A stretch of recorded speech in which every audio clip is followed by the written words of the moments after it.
A summary of this video is, if people's health and well-being matter to your business for whatever reason, you should measure it, and you can. People issues are always on organizations' risk radars, and probably now more than ever. But risk and opportunity are often different sides of the same coin. So I like to use a risk radar to track what's moving and changing and get that risk intelligence and opportunity intelligence into the business. So people is a big deal right now as people are going back to work and experiencing a different environment. And some of the risks associated with people are well managed, be that through evolution or legislation. But there are opportunities to gain competitive advantage through factors that drive a high performance culture. But some of that's not so obvious, and there has been quite a bit of work done successfully by businesses that have done some good work around health and well-being and employee engagement, and they've used that to drive a competitive advantage, which has been beneficial to all stakeholders. So it's particularly relevant at the minute, and the health and well-being side of it is what we're looking at today. So if you look at it from an individual perspective, directly events can happen that cause you to have some sort of intervention, and you'll maybe go to see the doctor as a result, or have an x-ray and you can see what's wrong. But other things you track over time. So I use one of these sports watches and track all sorts of things around my health and activity levels to see how I'm getting on. And that can also include the mental side of things as well. But that is harder to track, and you're looking at changes potentially in how you're feeling and mood and stress levels, and also in your relationships with colleagues and with family, what has changed there. And again, that may trigger you to have some sort of intervention, but if you don't make that intervention, things can go downhill. So if everyone is physically and mentally healthy, chances are the companies will be, and there are things in your environment that influence that. Now, from a personal perspective, diet and drink and all sorts of things can influence how well you're feeling, including healthy food.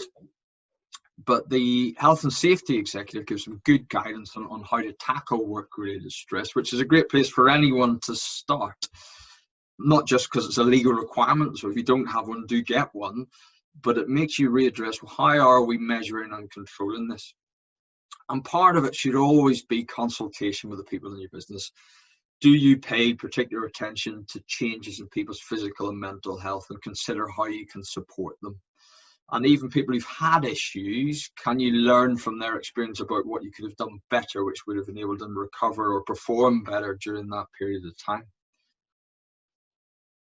So remember that surveys do have their place in this, but it shouldn't just be a survey. It's not just a form, a focus group, or one-to-ones, or an app. It's going to be a combination of these things, because you're looking to design a system to steer you towards a measurement system that gives you both real-time or short-term and long-term feedback on how things are progressing, and relate it to business outcomes.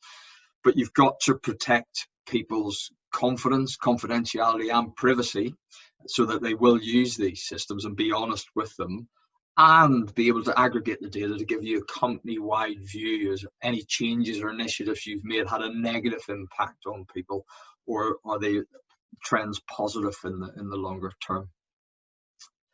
Good news is technology's made this a lot easier. So there are some relatively low-cost solutions. Please get in touch if you want to know what they are.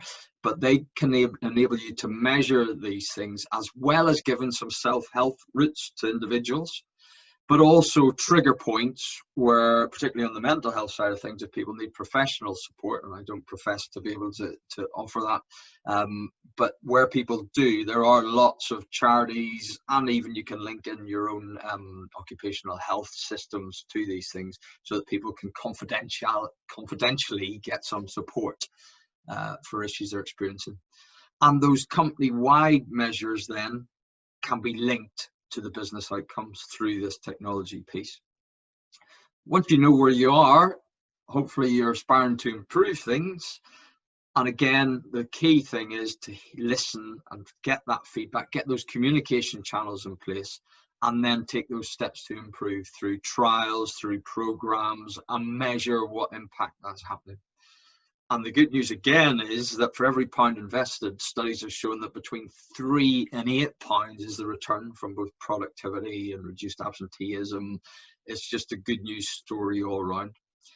And a big factor in improving health and well-being, particularly on the mental side of things, is good practice in management and leadership. So those are things that any business can address, and they're a part of any good well-being program. So in bottom line terms, one of the things that genuinely caring for and engaging with your people does is build employee pride. And that really reinforces and enables you to grow some of the other bottom lines, like your economic, including the profit, but also the customer loyalty, which is a long-term profit driver, and the planetary impacts, which are becoming more significant. So if you are interested in taking an approach that takes you from risk assessment right the way through to an engaged measurement system and that innovation and continuous improvement, or any modules within that, please do get in touch and be delighted to talk to you about what we might be able to do to help. And thank you very much for listening, and stay safe and well.